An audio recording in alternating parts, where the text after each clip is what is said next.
vídeo de hoje estudaremos sobre o cativeiro de Judá, o Reino do Sul.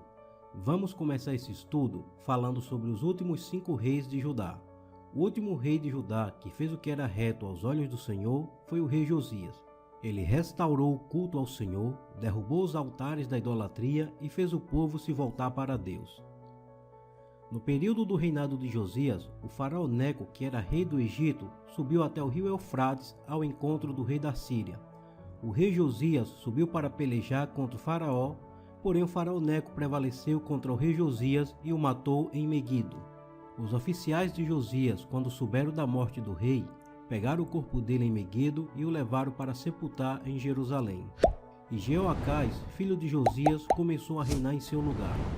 Jeoacás começou a reinar aos 23 anos de idade e reinou por apenas 3 meses em Jerusalém. E fez o que era mal aos olhos do Senhor, conforme tudo o que fizera a seus pais. Porém o faraó Neco mandou prender Jeoacás em Ribla para que não reinasse mais em Jerusalém, e passou a cobrar tributos de 100 talentos de prata e 1 talento de ouro, o que é o equivalente a quase 3,5 toneladas de prata e 34 quilos de ouro. Então o faraó Neco instituiu a Eliaquim como novo rei de Judá, que seria apenas sua marionete. Esse novo rei era filho de Josias e irmão de Jeoacás, o rei destituído. Faraó mudou o nome do rei de Judá de Eliaquim para Jeoaquim. Já Jeoacás foi levado para o Egito e morreu por lá. Jeoaquim começou a pagar os tributos a Faraó, como prata e ouro. Consequentemente, ele teve que cobrar altos tributos do povo para pagar ao faraó Neco. O povo contribuía de acordo com a sua renda. Jeoaquim tinha 25 anos de idade quando começou a reinar e reinou por 11 anos em Jerusalém, e fez o que era mal aos olhos do Senhor, conforme tudo quanto fizeram seus pais. O Império Babilônico começou a devorar todos os reinos, inclusive o Egito. Em 2 Reis, capítulo 24, versículo 7 está escrito: "E o rei do Egito nunca mais saiu da sua terra, porque o rei de Babilônia tomou tudo quanto era do rei do Egito, desde o rio do Egito até o rio Eufrates." Após dominar o Egito, o rei Nabucodonosor marcha com seu exército para Judá. Nabucodonosor conquista Judá, e Jeoaquim ficou durante 3 anos como seu servo. Depois se virou e se rebelou contra o rei Nabucodonosor. Essa rebelião custaria muito caro, pois tudo o que estava acontecendo com Judá estava vindo da parte de Deus. Então o Senhor enviou contra Judá as tropas dos caldeus, as tropas dos sírios, as tropas dos moabitas e as tropas dos filhos de Amon, e as enviou contra Judá para o destruir, conforme a palavra do Senhor que falara pelo ministério de seus servos, os profetas. Após Judá sofrer vários ataques, Jeoaquim faleceu, e seu filho Joaquim começou a reinar em seu lugar. E embora os nomes sejam bem parecidos, estamos falando de 2 reis diferentes. Tinha Joaquim 18 anos de idade quando começou a reinar, e reinou 3 meses em Jerusalém. E também fez o que era mal aos olhos do Senhor, conforme tudo quanto fizera seu pai.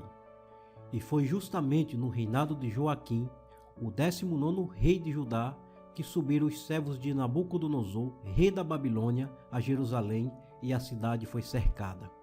Também veio Nabucodonosor, rei de Babilônia, contra a cidade, quando já os seus servos a estavam sitiando.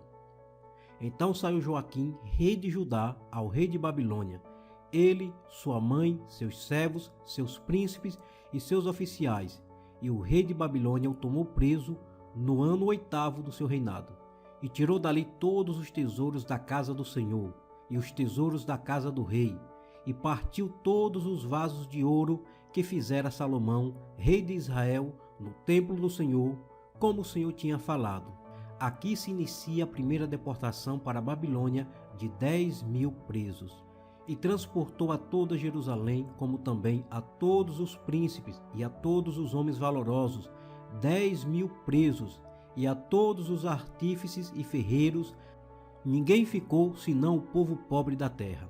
Assim transportou Joaquim a Babilônia, como também a mãe do rei, as mulheres do rei, os seus oficiais e os poderosos da terra levou presos de Jerusalém à Babilônia.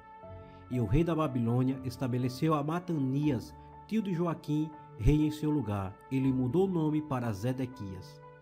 Zedequias será o último rei de Judá. Ele terá a chance de restaurar a aliança e levar o povo ao arrependimento, mas infelizmente também vai fracassar. Tinha Zedequias 21 anos de idade quando começou a reinar, e reinou 11 anos em Jerusalém, e fez o que era mal aos olhos do Senhor, conforme tudo quanto fizera Jeoaquim.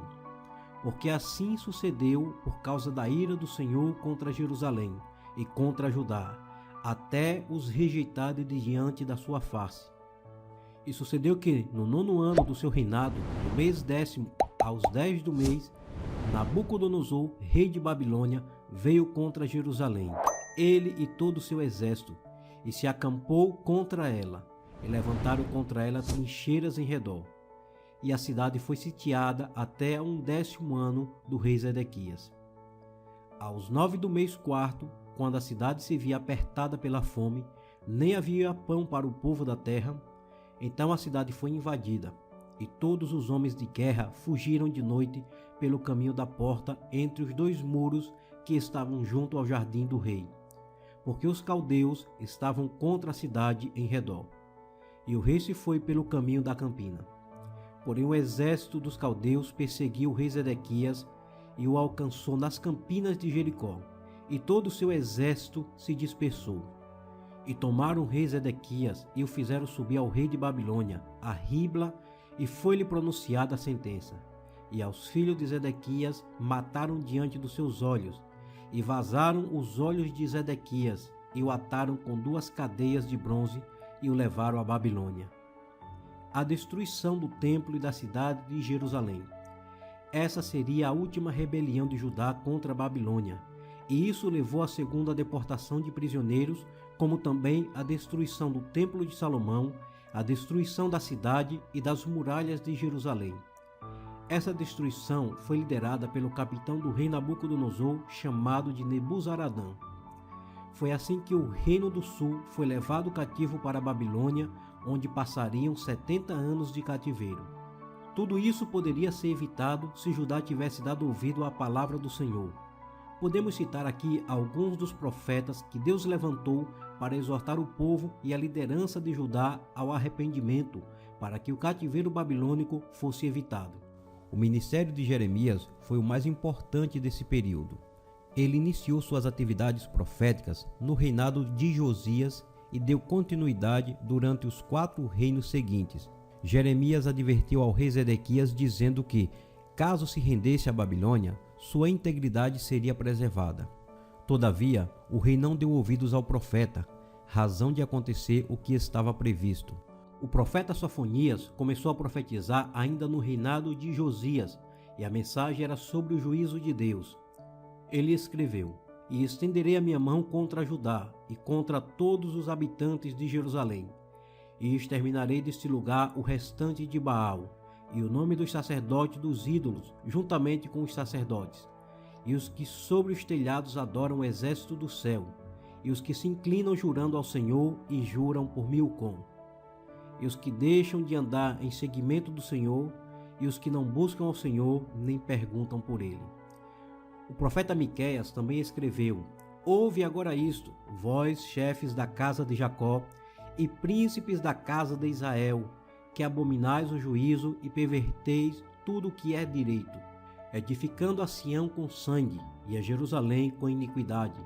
Os seus chefes dão as sentenças por suborno, e os seus sacerdotes ensinam por interesse, e os seus profetas adivinham por dinheiro, e ainda se encostam ao Senhor dizendo: não está o Senhor no meio de nós? Nenhum mal nos sobrevirá. Portanto, por causa de vós, Sião será lavrada como um campo, e Jerusalém se tornará em montões de pedras, e o monte desta casa como os altos de um bosque." O cativeiro babilônico parecia uma grande tragédia. No entanto, ele provou ser uma bênção incomum. Na Babilônia, os judeus se voltaram para as Escrituras a fim de entender o que lhes acontecera. De forma decisiva, rejeitaram a idolatria. Depois do cativeiro, a nação nunca mais foi atraída para a adoração a falsos deuses. E esse foi o vídeo de hoje sobre o cativeiro de Judá. Se você é novo por aqui, se inscreva em nosso canal e ative o sininho para receber todas as notificações sempre que eu publicar um novo vídeo. E não se esqueça de deixar um comentário e compartilhar esse vídeo em suas redes sociais. Forte abraço, um beijo no coração e Deus abençoe sua vida.